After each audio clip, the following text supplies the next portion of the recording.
29 октябрь 2014 жылы күтүүсүз жерден саат 11-лер чамасында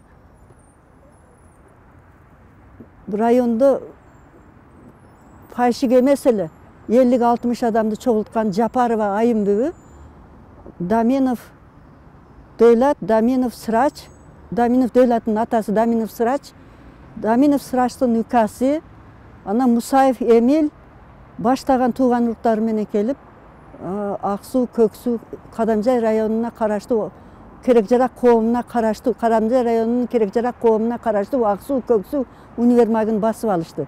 Ал жерден эмнени басып алышты? Иштеп аткан ашканаларды басып алышты. 15 000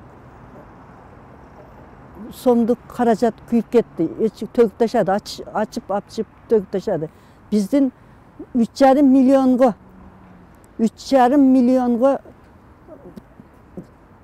төбөсүнү жаап, универмагды оңдогонбуз.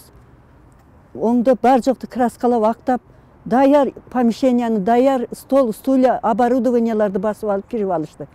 Кадамжай Керек-жарак коомунун борбордук универмагы, райондун көркү, Өзбекстанга чектеш жерде курулган борбордун райондун борборунда турган объектти биз ремонттоп ишке киргизип койдук.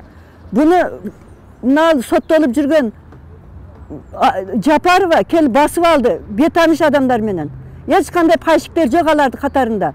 Басып алса, бир райондун акимиям сурабайт, райондун прокурориям сурабайт, райондун мына закондуу кожоюндары законду бузуп аткандарды сурабай, мени барып башка раисти, ана Керек-жарак коомунун председателине барып, Некылда барып отургузуп койду милицияханага, Кадамжайдын милицияханасына. Бул законду бузгандарга чара барбы, жокпу?